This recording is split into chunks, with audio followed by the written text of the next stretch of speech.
मग सुंदर शाळा कधी होऊ शकते? व्यक्तिगत तर कोणी खिशातून घालणार नाही, परंतु ज्या शासनाच्या माध्यमातून ज्या योजना राबवतात त्या शासनाच्या योजना ग्रामपंचायतच्या माध्यमातून असेल, जिल्हा परिषद असेल, यांच्या माध्यमातून वेळोवेळी पाठपुरावा करून आपल्या शाळेसाठी ऑनलाईन शाळा करण्यासाठी, भौतिक शाळा करण्यासाठी आपण प्रयत्न केले पाहिजे. आणि निश्चित ते आपण केलेले आहेत. आपण म्हणत नाही 100% आपण पूर्ण केले, परंतु बोरुडे सर आपण 70-80-90% आपण या भौतिक सुविधा देण्याचा प्रयत्न केला आहे. त्यातील उदाहरण सांगतो सर. 2021ला आपण या ठिकाणी अतिशय निर्लेखनची शाळा आपली आलेली होती. 7 खोल्या निर्लेखनला होत्या वन टाइम. त्यावेळेस या 3 खोल्या आपण अगोदर झाल्या, बरोबर. त्यानंतर आदरणीय आपल्या जिल्हा परिषदेच्या अध्यक्षा राजश्रीताई गुले यांच्याकडे आम्ही सर्वजण गेलो. ग्रामपंचायतच्या माध्यमातून, लेटर पॅडच्या माध्यमातून आपण पाठपुरावा केला. तर सर 29 लाख रुपयाच्या या शाळा खोल्या आपल्या समोर दिसत आहेत. याच्यासाठी आपण 100% पाठपुरावा केला आणि आज अतिशय सुस्थितीत चांगल्या शाळा खोल्या आपल्याला समोर पाहायला मिळतात. 29 लाख रुपये, 4 खोल्या उलटा आपण आल्या होत्या. पण चला त्या विषयावर काय आपल्याला बोलायचं नाही, आपल्या शाळेचा परिसर आहे. 3 पहिलं गाव आहे सर. का यशस्वी पाठपुरावा केल्यामुळे आपल्याला या ठिकाणी शाळा खोल्यासाठी 29 लाख रुपये आले. आणि त्याची देखरेख देखील आदरणीय सर्व शिक्षक, खूप आपले शिक्षक म्हणजे कायम त्या कामाविषयी देखभाल करत असतात. आपली शाळा आहे, आपलं काम चांगलं झालं पाहिजे. आणि खरोखर त्यांच्या देखरेखीखाली या ठिकाणी 3 शाळा खोल्या ऍडजस्ट करून मग आम्ही ते ठेकेदार होते त्यांना सांगितलं तुम्ही एक काम करा, तुमच्या जे 23 भिंती वाचतात याच्यात एक 4था हॉल काढा. म्हणजे कोणी वैयक्तिक मागणीपेक्षा तुम्ही कोणाला काही न देता या ठिकाणी तुम्ही स्वतंत्र हॉल काढा. आणि खरोखर 4था ऑफिस पाटील खूप छान हॉल या ठिकाणी झाला. आणि त्यानंतर सर्व शिक्षक वृंद शालेय समितीचे आले. त्यांनी सांगितलं की आम्हाला प्रत्येक वर्ग या ठिकाणी डिजिटल करण्यासाठी LCD पाहिजे, कारण ऑनलाईन शाळा आहे. कुठले शासनाचे उपक्रम आले तर टीव्हीवर दाखवावं लागतात. मग 4ही वर्गात लोणारे सर सर्व शिक्षक रूप साक्षील आहे. त्यांना आपण 1 लाख रुपये LCD घेण्यासाठी दिले. आणि तुम्ही आणा, तुम्ही घ्या, फक्त बिल सांगा. त्यांनीच आणले, त्यांच्या देखरेखीखाली त्यांनीच फिट केली. म्हणजे हे का सांगतो का, हे सांगितलं पाहिजे ना गाव शाळेसाठी आपल्याला काय दिलंय किंवा पुढील काळात काय पाहिजे. 1 लाख रुपये किमतीच्या या ठिकाणी आपण LCD दिले 4ही याच्यात. त्याच्यानंतर त्याच्यात त्यांनी काय केलं, मग आता शेवटी शिक्षक आहेत, शिक्षक म्हणजे बचतीचे महामेरू आहेत. मग त्यांनी त्यात बचत करून करून 6 का 7 हजार रुपये उरले आणि एक शाळेसाठी खुर्च्या आणल्या. म्हणजे खूप चांगलं काम आहे ते. त्यातली त्यात बरोबर कानाला कान लावतात याबद्दल नाही. त्याच्यानंतर शाळेच्या वतीनं मागणी आली की हे विद्यार्थी आहेत आपले, आता जुने दिवस नाही राहिले शौचालयाची सुविधा नसणं. त्यामुळे आता यांनी मागणी केली की आम्हाला स्वतंत्र सार्वजनिक शौचालय पाहिजे शाळेसाठी.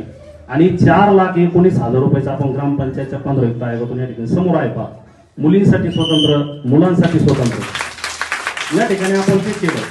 आणि ते समोर आहे, व्यवस्थित वापर चालू आहे. कारण काय होतं सर, सार्वजनिक जे गावातील शौचालय असतं त्याची सवय, पण शाळेच्या बाबतीत खरोखर त्याची स्वच्छता राखली गेली, रोज त्याचा वापर झाला. पाण्याच्या टाक्या आहेत, वेळोवेळी पाणी सोडणं वगैरे खूप चांगली सोय आहे. आणि त्यानंतर सुलभ शौचालय या ठिकाणी तयार झालं. त्यानंतर या ठिकाणी आपली अंगणवाडी देखील आहे. अंगणवाडीसाठी देखील अंगणवाडी ताईच्या माध्यमातून आलं की आता लहान मुलांना आजार होतात, आम्हाला फिल्टर पाहिजे पाण्याचं, कारण ते पाणी आता चांगलं आलंच पाहिजे ना. पेनाला साला वेगवेगळे विभिन्न साथीचे आजार होतात, त्यांना लगेच आम्ही त्या ठिकाणी फिल्टर दिलं. त्याच्यानंतर ज्या पाणी फिटिंगच्या ते वेळोवेळी मागण्या येतात ते बदल आदल खदल करावंच लागतात, वेळोवेळी जे मोडलं ते टाकावं लागतं. त्याच्यानंतर एक शेवटची मागणी आली की आता मुलांना जेवणाला बसायला काही नाही, तुम्ही एवढं दिलं म्हणे, आता मुलांनी जेवणाला पुढे बसायचं, मातीत बसायचं, ब्लॉक सिस्टीम राहील. ब्लॉक सिस्टीमचे काय झालं सर, या ठिकाणी नवीन शाळा खोल्या झाल्यानंतर आधी पीएम ब्लॉक पलीकडच्या बाजूला होती, मग नंतर बैठक व्यवस्था चेंज झाली, स्टेज इकडे तयार झालं. मग शाळेची मागणी आली आता शिफ्टिंग कसं करायचं, मग हे नवीन काही पीएम ब्लॉक टाकून जुने काही शिफ्टिंग करून असं मिळून ह्या स्टेजच्या अनुरूप आणि शाळा खोल्याच्या अनुरूप या ठिकाणी आपण बैठक व्यवस्था तयार केली. आणि त्यानंतर एक मागणी आली की मुलांना आता जेवणासाठी आम्हाला सोय पाहिजे. आणि खरोखर पालक देखील, आमच्या गावातील पालक सर्व जे मुलं गावात पाठवतात ते तुमच्याच भरोश्यावर पाठवतात. कारण की मुलं आमच्या जवळ किती वेळा असतात, रात्री 8ला झोपले, सकाळी पहाटे 5ला उठले, सकाळी आवरले आले शाळेत. म्हणजे जास्त तास मुलं आमच्या तुमच्याच ताब्यात आहेत. म्हणजे मुलांना संस्कार देण्याचं जर कुठलं प्रथम प्राधान्य केंद्र असेल तर जिल्हा परिषद शाळा आहे, हे 100% सत्य आहे. मग मुलं आपल्या ताब्यात आल्यानंतर मुलांना इथं सार्वजनिक शौचालय पाहिजे, जेवायला बसण्यासाठी किचन शेड पाहिजे, ही मागणी आली. तर आम्ही तात्काळ 4 लाख रुपये लगेच 15 वित्त आयोगातून मंजूर करून समोर आहे पहा भव्य दिव्य असं किचन सेट त्या ठिकाणी केलंय. कारण की हे सांगण्याचा उद्देश काय तर ही विकास कामं ही डोळ्यासमोर आहे, ही बी गावकऱ्यांना दिसली पाहिजेत, पालकांना कळली पाहिजेत. कारण की जे पालक सर्व समाज घटकातील पालक आहेत, सर्व समाज घटकातील पालकांची मुलं या शाळेत येतात. शाळेचा विकास म्हणजे हा बी गावचाच एक विकास आहे. ह्यो पण विकास आपल्या गावाला दिसलाच पाहिजे. म्हणून आदरणीय बोरुडे सरांच्या स्वागतानिमित्त हे झालेली कामं आपण थोडेसा एक उल्लेख केला. तर शाळेचेच काम आहे, शाळेचाच कार्यक्रम आहे. आणि येणाऱ्या काळात या ठिकाणी भव्य दिव्य किचन सेट आता सुरू झालेला आहे. अजून काही उणीवा बरं शिक्षक आपले भांडणारे आहेत, अजून मागण्या करणारच आहेत. शालेय समिती अध्यक्ष चांगले लाभलेले आहेत. निश्चित येणाऱ्या काळात अजून ज्या उणीवा आहेत त्या देखील चिंता करू नका.